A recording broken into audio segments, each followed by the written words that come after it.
Welcome to the political segment of the Weekend Show. We're diving into one of the most pressing issues affecting Nigerians, the recent hike in fuel prices. We'll be exploring the economic, social, and political impact of this development and discussing what the future holds for energy in Nigeria. Joining us to discuss this, we have Larry Peter Elufison, who is Executive Director, Ominira Initiative for Economic Advancement, who is joining us via Zoom. And here in the studio with me, we have Dr. Ayodele Moruko Clark, who is the Associate Professor, Energy, Climate, and Environmental Law, now University of Nigeria. Good morning, and thanks for joining us. Good morning. Thanks for having me. And we also have Honorable Ejike Onyekelu, who is the Director, Contact and Mobilization, AASG and APC. Good morning, and thanks for coming back on the show. Thanks for having me. All right, so we're going to start with Larry Peter, who is joining us virtually. Good morning, Larry. Good morning. Good morning, Nigerians. Thanks for having me. Thanks for coming on the show. So we're just talking about the fuel hike situation right now in Nigeria. There are queues everywhere, increase in prices. In fact, some places, I was in Uyo 2 weeks ago, and I bought fuel at 2,000 naira per liter, which I did not even know we could ever reach that point as a country. And coming back to Abuja, I've been seeing some places at 1,100, 1,150, and it's really sad, particularly knowing like my generation, at least.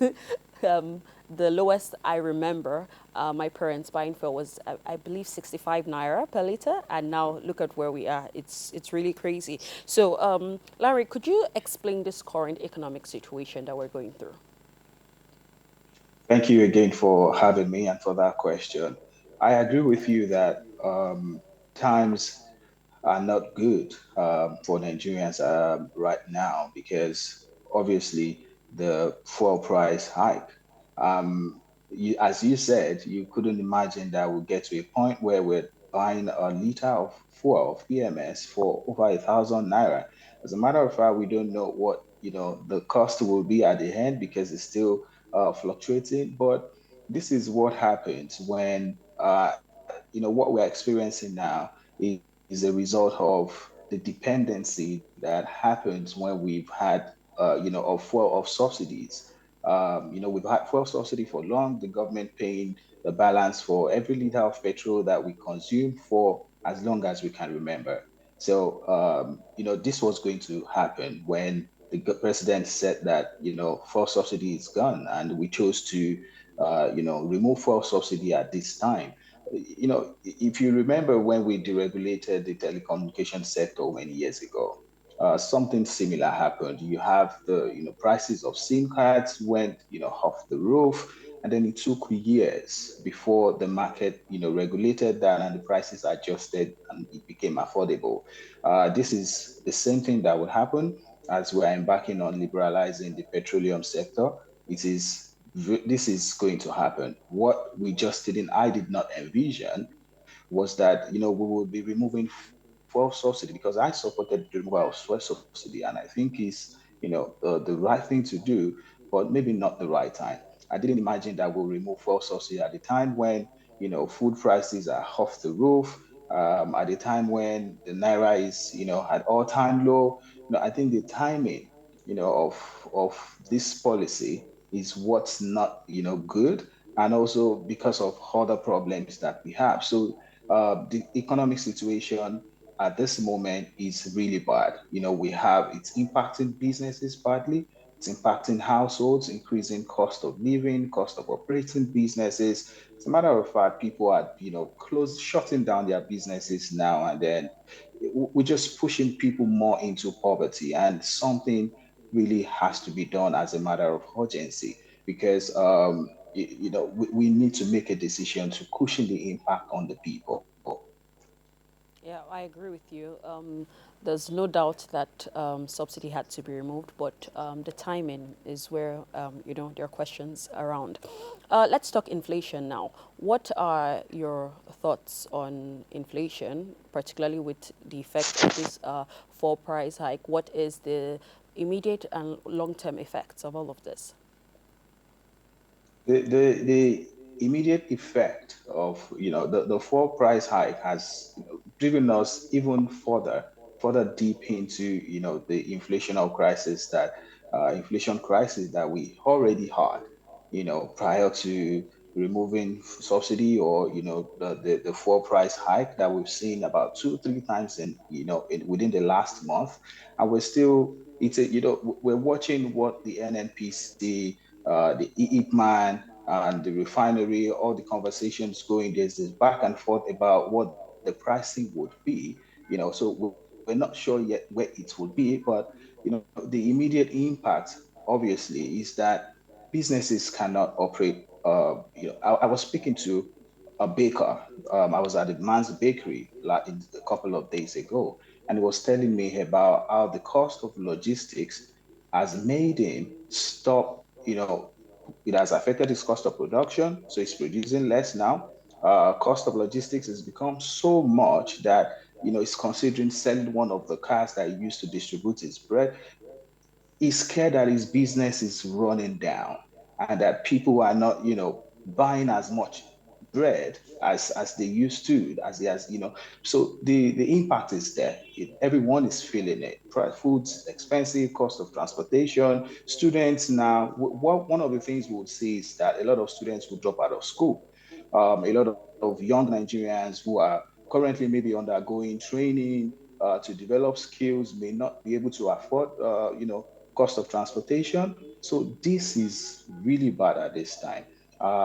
The long-term impact of this obviously is that more and more Nigerians will also be pushed into poverty. But the question then is, what should we do at the time? There are conversations that should subsidy be, be the removal be reversed. I don't think it should be reversed. I think we're going through a pain that I believe is necessary. But the question then is, all of the savings that the government is making from the removal, how is it being used? These are questions that we need to ask. The government needs to be accountable and transparent to let us know if we're bearing this, if we're going to suffer at this time, what would it be for? Would it be worth it? How are you going to use the money that you will save, after the fuel subsidy removal, to help cushion the impact of all this on the people? Yeah. Before I let you go, Larry, I would like to know what steps do you think the government can take in order to help stabilize these irregularities we're facing? Thank you for that.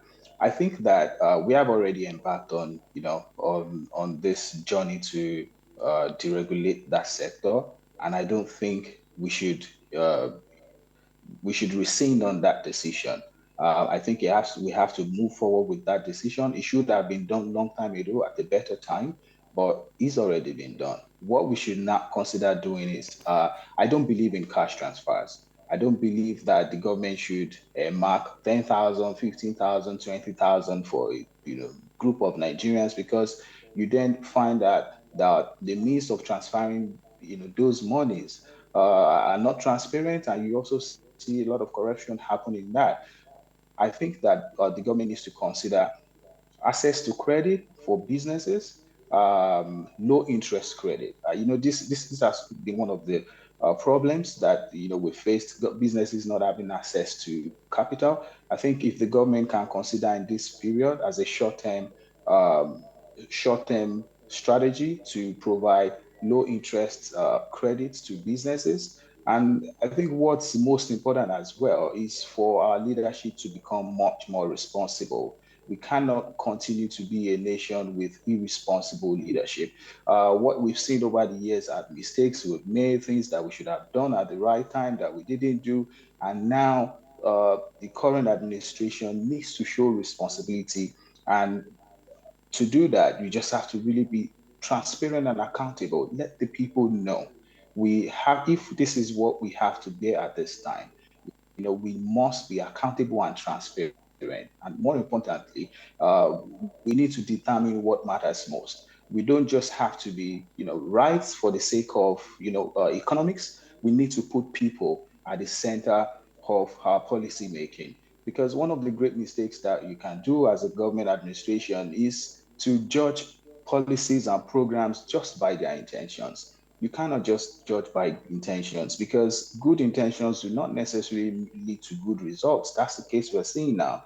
It was a good thing to remove policy fuel subsidy removal, but did we think about the consequences of that? Did we think about the timing? Because we have to consider everyone, all segments of the society in, when we're doing our political economic um, strategies, plans. So I think that the government needs to be responsible. We need to have a plan for every Nigerian, and as a matter of urgency, there should be a means to support businesses. Otherwise, we are going to see more businesses shut down, and this will lead to more unemployment rate, and we know what that would lead to: poverty in the land. Thank you so much, Larry Peter, for joining us. So we'll come here to back to the studio with Dr. Ayodele and Honorable Ejike. So, Dr. Ayodele, I would like to know, what were your thoughts when you saw, when you went to a fuel station and you saw over 1,000 naira per liter as the price put? Were you surprised and in shock, like myself and a lot of other Nigerians, or were you expecting it due to the subsidy removal? I was expecting it, to be honest. I had told some people that I wouldn't be surprised if before Christmas fuel prices would get to 1,005. Now, I had, to be honest, I actually manage my expenses now.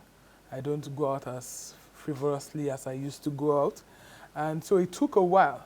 When it first went to 900 and then it went to 11, I'm just like, okay, do I need to be here? How long is it going to take? What time of the day do I go?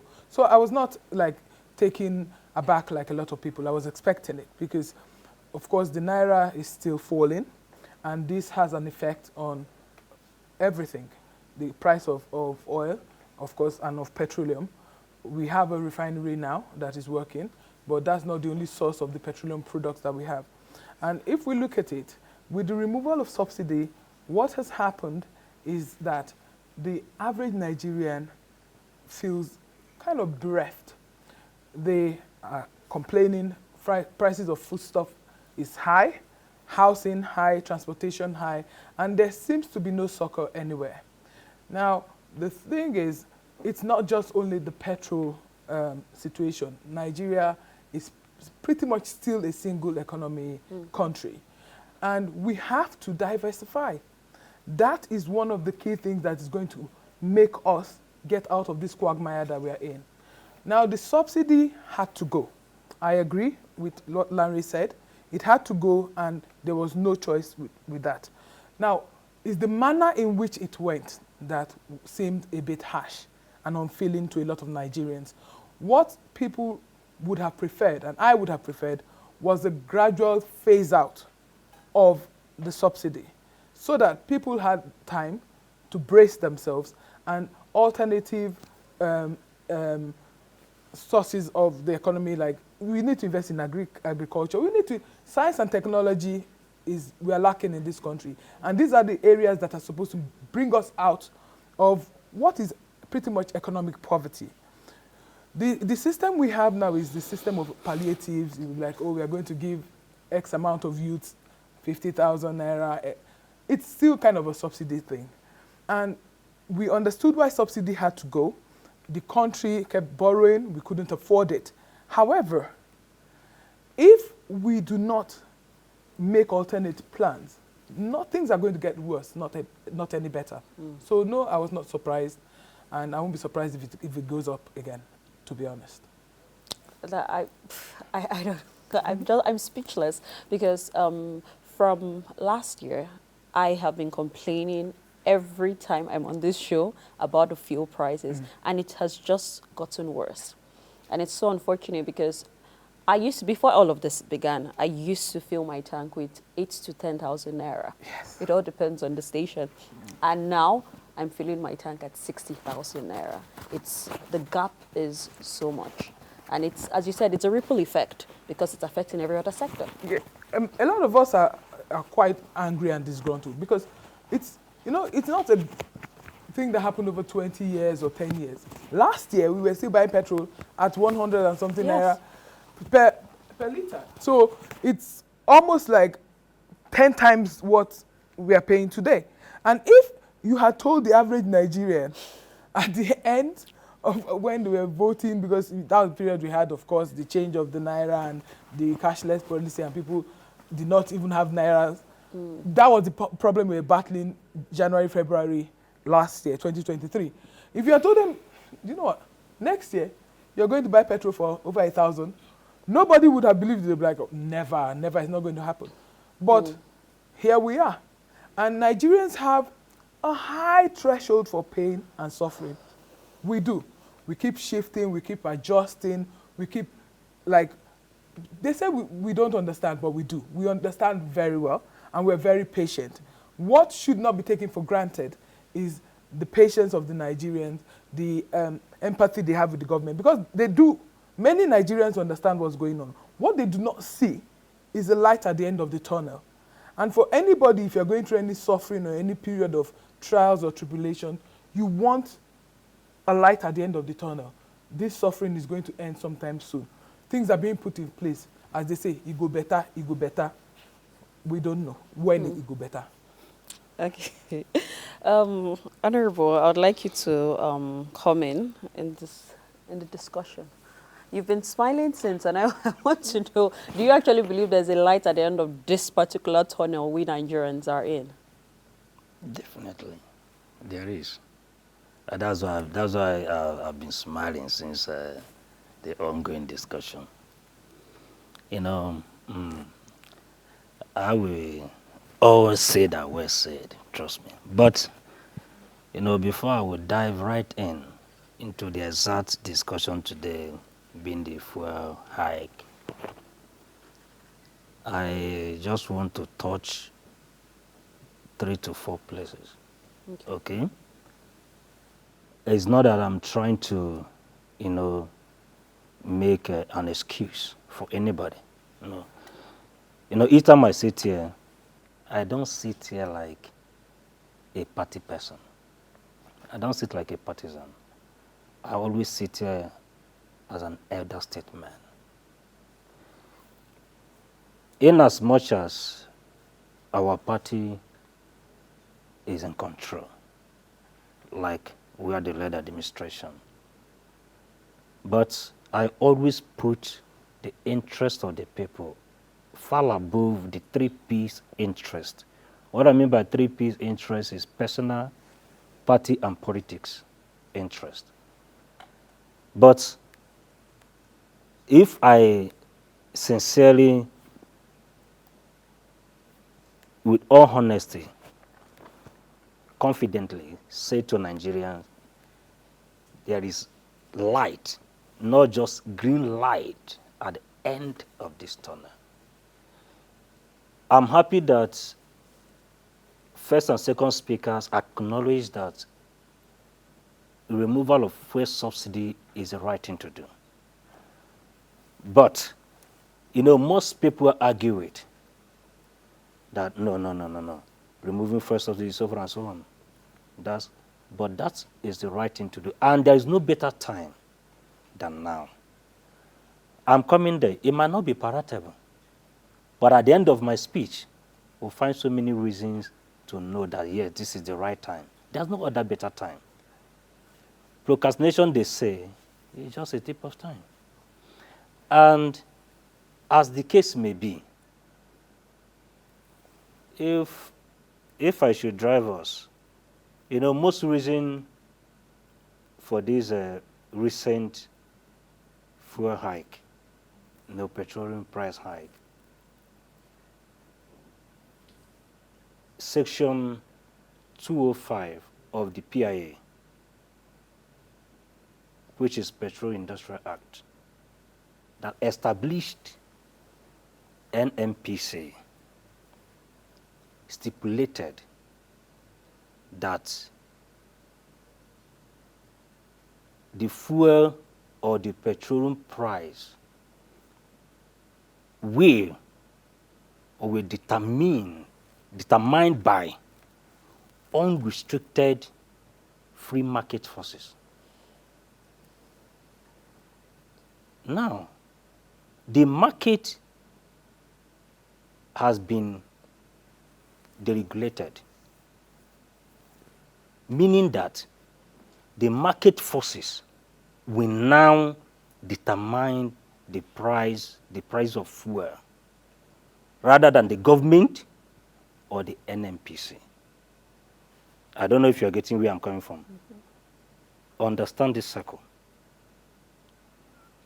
And this has been a situation that has not been touched. You know,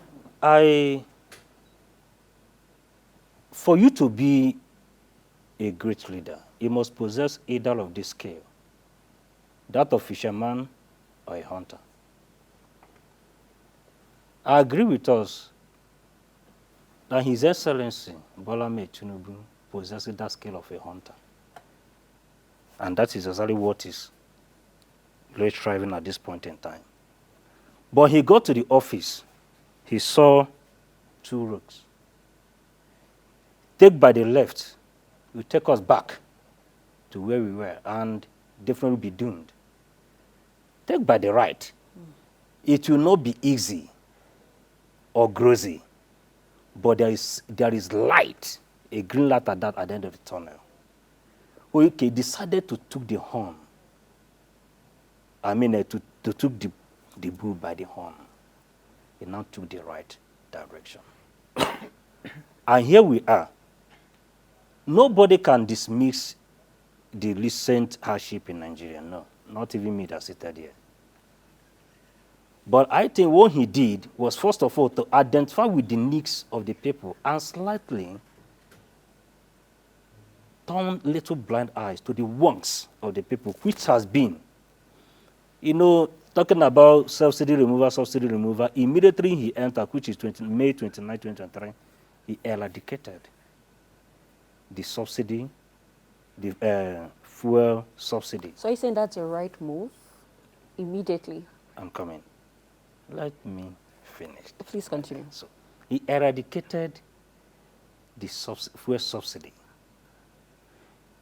Before he made that utterance, it does not mean that he has not had his own plans. Listen, he can't just wake up on studio immediately just say, no. There are so many plans. But that's what we saw as Nigerians. That's what you people saw as Nigeria, because because Nigerians believe that he should have waited, to get his working cabinets and all about that, so they put ideas and so forth and so on. No. This is a man who think ahead of time. Listen, he think ahead of. Mm-hmm. Listen, that is it. We have seen him play out so many roles, and we agree. I personally that seated here, as a director of contact and mobilization, I can tell you, as far as election and electorate is concerned, my name is registered in each of the households in Nigeria. And I can categorically beat my chest and tell you the kind of role being played in order to enthrone him. Because we know this is a man who will not look at godfatherism or whatsoever and do the needful. He will not want to play as others have been played. And Nigeria remains where they are. And let me tell us, at the end of the day, we would say, God, we thank you for bringing His Excellency, Bola Ahmed Tinubu. Because of the way things are going, we might not likely like to hear that. Because at this point in time, everybody, things are hard and rough. Nobody wants to know that all we want, let it be grossy. Everything should be fine. He doesn't care the outcome. Nobody cares about it. But let it be fine. Feed well and eat well. But I tell you, you feed well today and eat well today. What about your tomorrow? What do you have planned? What are your plans for tomorrow? Now, this is where this whole thing is coming from. A little forbearance. Little forbearance. Now, if you agree with me that the NNPC is no longer the middleman in the Dangote Refinery Petroleum because of the deregulation. They are no longer. So the independence marketer is the market for that determines the price of petroleum as we speak because of the deregulation. But bringing us back to why he has to make this decision. Somehow, we might think that it doesn't have, because Nigerians are suffering, because the thing is biting harder. But can we remember this? An edifice cannot be appreciated until the building is completed. And we say, oh, wow, this is a magnificent. This is where we are. You can't be comfortable when you are at the bend. You can't. And for you to get it right, we must pass through this very situation we are in now to get it right at the end. Okay. So, I'm coming. We'll have to, because of time, we have to go to Dr. Adele. But I just want to mention something, what you said. You said we have to, go through this in order to feed tomorrow. But the truth is, only people that are alive to eat today will be alive tomorrow. That's the truth. But yeah, we'll come back to you on that. Dr. Adele, I know you work with a lot of young people, and based on conversations with older people, I have come to understand that their generation enjoyed the Nigerian economy. So how is this affecting young people right now? The thing is this, when everybody says it, every 5-10 years, people will say, oh, your generation enjoyed this. People, I mean, people in their 30s will say that to people in their 40s. People in their 40s say that to people in their 50s and all. It's perennial. In the 70s, you find out, if you go look at historical data, news articles and stuff, you would have seen that even in places like University of Lagos, the students were protesting. There's always been protesting. In the 90s, when I was in university, we protested. So there was always going to be a reason for dissatisfaction and disaffection. Now, the first two things I wanted to address. The Honorable has spoken about Section 205 of the Petroleum Industry Act and allowing market forces to determine the price. But that's 205.1. 205.2 says that where there's a dominant entity within that petroleum price, then the Nigerian Midstream and Downstream Petroleum Regulatory Authority is the one that will determine the price. And that is what is happening now. It's not the market forces. Because if we all remember last month, that was in September, the FIRS boss came when they were talking of the Dangote petrol, and he says, oh, the marketers can buy diesel from Dangote, but petrol will only be sold to the NNPC. So how is that allowing the market to determine the price? Yes, we have, of course, the cost of fuel should vary across. It's subsidy that made it equal everywhere in the nation, uniform. If you are taking petrol from like a refinery in Lagos, of course, Lagos would have it cheaper than if they have to transport it up north, transport it to the east, and also you have those transportation costs added on. And these, of course, mean that the people who invest in this process have to make some money. We understand that. We understand that. But what also has to be borne in mind is the fact that everybody's saying, oh, they remove fuel subsidy. We were promised that the savings will be applied somewhere else, to ease our suffering and the burden, or at least show us some glimmer of hope at the end of the tunnel. But the truth of the matter is we were borrowing heavily to pay the subsidy. So the savings what is supposed to be savings is that you are not supposed to be borrowing so much. But that is really not what is happening. We are still borrowing heavily. Nigeria has recurrent expenditure that is huge. We have huge wage bills. The amount of civil servants, public officials that we have to pay. We have buildings, bills. When we're talking of energy, electricity and all, there are lots of discourse that talk about government not paying for electricity and things. So there's debt. Everybody's feeling the pinch. The question is, okay, you've been borrowing for subsidy. If you're borrowing, borrow to invest in our future. And again, I've said giving handouts is not the answer. So the younger generation, they will complain. And I hope the people that come after them are not still complaining. But down the line, from as far as I know, the 50s before I was born, right up to the 90s, to the 2000s, to 2020, people have been complaining. There's always a need for complaint. Because if we remember, This subsidy problem that we're talking about was actually introduced in 1973 by General Gowon. He did so, but there was no enabling law. It was General Obasanjo, or ex-president Obasanjo, that made the law on price control in 1977, where it became really set in stone by law that there will be subsidies paid so that Nigerian can enjoy something. And if we look at the population of Nigerians in the 70s, we were about 55 million, thereabout in 73, 74. Now, various data put us at 220, 230 something million. And we all have to understand that when you start a thing, it's the same thing in the UK. They had this educational system where grants were given to students. That meant that you attended, the government paid for you. But population started growing, more people were going to university. And what happened? They changed it to a student loan system because they could not afford it. And that's the same thing with the subsidy. Nigeria cannot afford, everybody says, oh, you enjoyed. I didn't enjoy the way my parents enjoyed.